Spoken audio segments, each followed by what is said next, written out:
Olá, eu sou o professor Carlos Ferreira de Almeida, professor de matemática da Rede Estadual de Ensino, e hoje a gente vai continuar nossas revisões de matemática do 7º ano do ensino fundamental. Vamos falar hoje de multiplicação e divisão com números racionais na forma fracionária e decimal. Vamos lá? A multiplicação. Multiplicação de números racionais na forma fracionária. Na multiplicação de números racionais, devemos multiplicar numerador por numerador e denominador por denominador, assim como é mostrado nesses exemplos. Então, eu tenho aqui 8 terços vezes 4 terços. Então, aí eu vou multiplicar os numeradores 8 do primeiro número racional vezes o 4 do segundo. Então, 8 vezes 4. E vou multiplicar os denominadores 3. Então, 3 do primeiro vezes o 3 do segundo número. Então, 8 vezes 4, 32. 3 vezes 3, 9. O segundo exemplo. Menos 5 meios vezes 4 terços. Então, eu tenho aí menos 5 vezes 4, né, os numeradores. 2 vezes 3, que é os dois denominadores. Então, 5 vezes 4 dá 20. 2 vezes 3 dá 6. Aí, nesse caso aí, eu vou usar aquela regrinha de sinais que a gente viu lá nos números inteiros, né? Na multiplicação de dois números, quando os sinais são iguais, o resultado seria positivo. Como os sinais são diferentes, o resultado é negativo. Então, esse 4 aí, que não aparece com sinal, ele é considerado positivo. Então, menos do 5 com mais do 4, então menos com mais dá menos. Então, deu 20, menos 20 sobre 6. Esse menos 20 sobre 6 pode ser simplificado, né? Eu divido o 20 por 2 e o 6 por 2, então ficou menos 10 terços, né?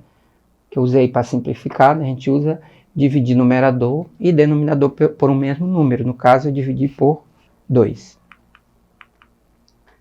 Multiplicação de números racionais na forma decimal. Ao multiplicarmos números decimais, devemos estruturar o algoritmo. Para saber a posição da vírgula no produto obtido, contamos quantas casas decimais possui cada número decimal e deslocamos a vírgula em relação aos algarismos do produto da direita para a esquerda. Como assim? Vamos ver como é que a gente faz isso. Então, eu tenho aqui 2,4 vezes 1,2. Então, inicialmente eu vou estruturar o algoritmo da multiplicação. Esse algoritmo é a minha multiplicação, minha continha. Então, eu tenho ali 2,4 vezes 1,2. Aí eu faço a multiplicação desses números normalmente como se eu fosse multiplicar dois números naturais. Então eu tenho lá 2 vezes 4, 8. 2 vezes 2, 4. Multipliquei o primeiro algarismo da direita para a esquerda. Vou recuar uma casa e vem 1 vezes 4, 4. E 1 vezes 2, 2. Aí eu somo esses valores da multiplicação.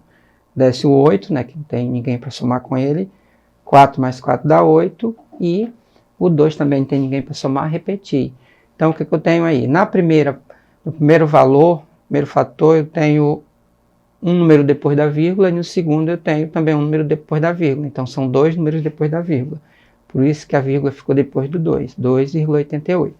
Então, observe que a vírgula ela ficou entre os algarismos 2 e 8. Isso acontece porque o número 2,4 possui uma casa decimal e o número 1,2 também possui uma casa decimal.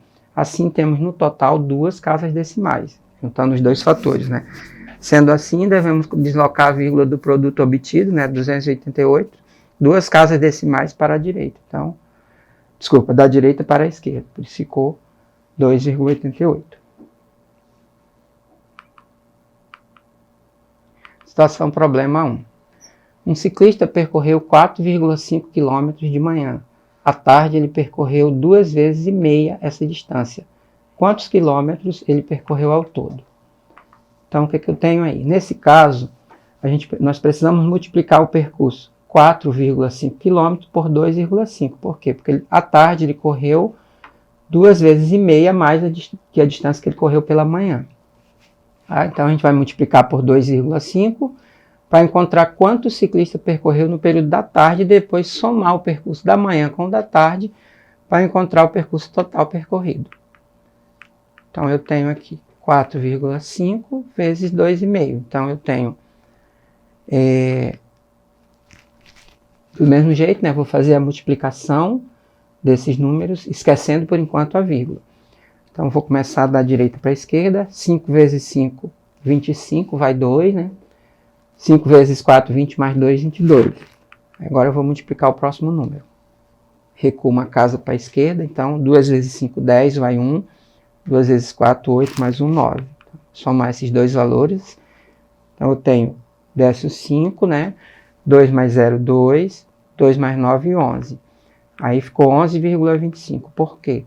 Porque eu tenho no primeiro fator 4,5, um número depois da vírgula. No segundo, 2,5 também, um número depois da vírgula. Então, são dois números depois da vírgula que vai estar no resultado. Então, da direita para a esquerda, dois números depois da vírgula. Então, à tarde, o ciclista percorreu 11,25 quilômetros.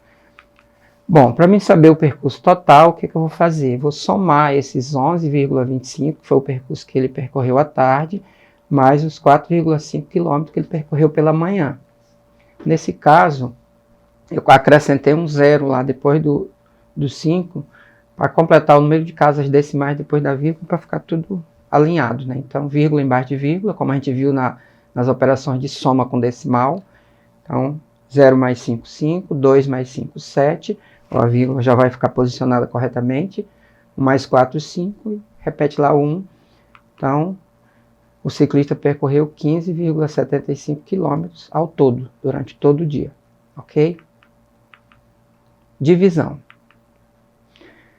Na divisão de números racionais, devemos multiplicar a primeira fração pelo inverso da segunda, como é mostrado nos exemplos. Então, só antes da gente falar do exemplo, o que acontece? A divisão de números racionais na forma de fração, eles obedecem às mesmas regras lá do cálculo de divisão com frações, né?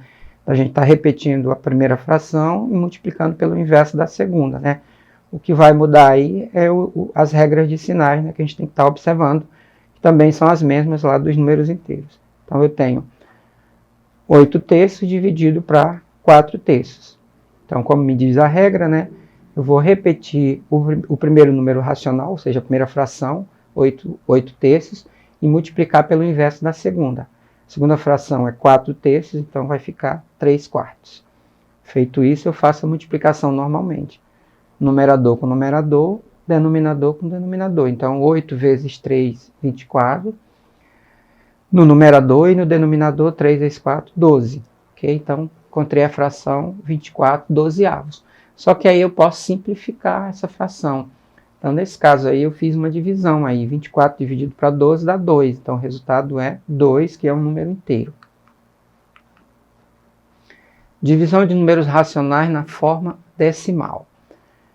Para realizar a divisão de números decimais, devemos igualar a quantidade de casas decimais dos números e efetuar a divisão. Vamos ver o exemplo. 1,23 dividido para 0,5. Então, o número 1,23 possui duas casas decimais e o número 0,5 possui uma casa decimal. Para igualar a quantidade de casas decimais, devemos multiplicar ambos os números pelos termos decimais, ou seja, 10, 100 ou 1000, 10.000 e aí vai. Que possui, vamos multiplicar pelo que possui a maior quantidade de casas decimais. Então, sendo assim, quem possui a maior quantidade de casas decimais é 1,23. Então, duas casas decimais. Então, eu vou multiplicar esses dois números por 100. Então, 1,23, quando eu multiplico por 100, e eu vou multiplicar também o 0,5 por 100. Então, 1,23 multiplicado por 100 vai dar 123, e 0,5 multiplicado por 100 vai dar 50. Então, aí vou ter, depois que eu multipliquei esses dois números por 100, eu encontrei dois números inteiros. Aí eu vou utilizar o algoritmo da divisão e fazer a divisão normalmente. Aí eu vou dividir 123 por 50. Então, eu venho lá. Começando lá, lembrando que a divisão é feita da esquerda para a direita. Então, 123 para 50 vai dar 2. 2 vezes 50 dá 100. 123 menos 100 dá 23. Aí eu acrescento um zero. Quando eu acrescentei um zero, pela regra da divisão, eu vou colocar uma vírgula lá no resultado. Então, 230 dividido para 50 é 4. 4 vezes 50 é 200. 230 menos 200 dá 30. Acrescentei mais um zero. 300 dividido para 50 vai dar 6. 6 vezes 50, 300. 300 menos 300, 0. Então, o que eu tenho aqui? Eu tenho que a divisão de 1,23 dividido por 0,5 vai dar 2,46. Então, esse recurso de estar transformando esse número decimal em um número inteiro facilita a minha divisão. Então, quando eu multipliquei o 1,23 por 100 e o 0,5 por 100, eu obtive dois números inteiros, né? 123 e 50, efetuei a divisão normalmente, 2,43 é o resultado. Se você usar uma calculadora e dividir 1,23 dividido por 0,5, vai dar exatamente 2,46. Então, essa multiplicação aí por 10, por 100 ou por 1000, né? Dependendo da maior quantidade de casas decimais depois da vírgula, é um recurso para facilitar a minha divisão, ok? Situação problema 2. Rui tem 1/4 de um bolo e quer dividi-lo em 6 partes iguais. Que fração do bolo representará cada parte que o Rui obtiver? Então, nesse caso aqui, o que eu tenho? Os dados do problema apontam que Rui tem 1/4 de um bolo e quer dividir em 6 partes iguais. Portanto, se quisermos saber a fração que representa cada parte dessa divisão, basta que dividamos 1/4 por 6. Então, 1/4 dividido para 6. Aí eu vou usar lá a mesma regrinha lá que eu falei, ó. Na divisão de frações, eu vou repetir a primeira fração e multiplicar pelo inverso da segunda. Então, 1/4 dividido para 6.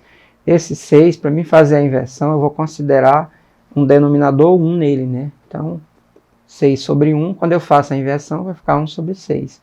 Então, conserva-se a fração, a primeira, né? E vou multiplicar pelo inverso da segunda, que 6 é 1/6. Então, eu vou ter 1/4 vezes 1/6. Então, numerador vezes numerador, né? 1 vezes 1 dá 1.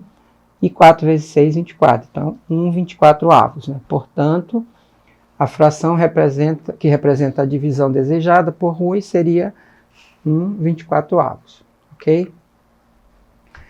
Então, resumindo, lembrando que na multiplicação e na divisão com números racionais prevalecem as mesmas regras de sinais dos números inteiros. Ou seja, então o que eu falei? Que quando eu estou trabalhando com números racionais, tanto na forma decimal como na forma de fração, vale aquelas mesmas regras lá dos números inteiros. Então, se eu estou multiplicando ou dividindo dois números com sinais iguais, o resultado é sempre positivo. Então, lembrando que sinais iguais seriam ou os dois positivos ou os dois negativos. Se eu estou multiplicando ou dividindo dois números racionais com sinais diferentes, ou seja, um é positivo e outro é negativo, ou vice-versa, o resultado vai ser sempre negativo. Então, gente, por hoje é só. Hoje a gente encerra mais uma aula onde nós retomamos o conteúdo de multiplicação e divisão com números racionais através da resolução de alguns exercícios. Bons estudos, até a próxima semana. E não esqueçam de acessar a plataforma Eduque da Secretaria de Educação. Até mais.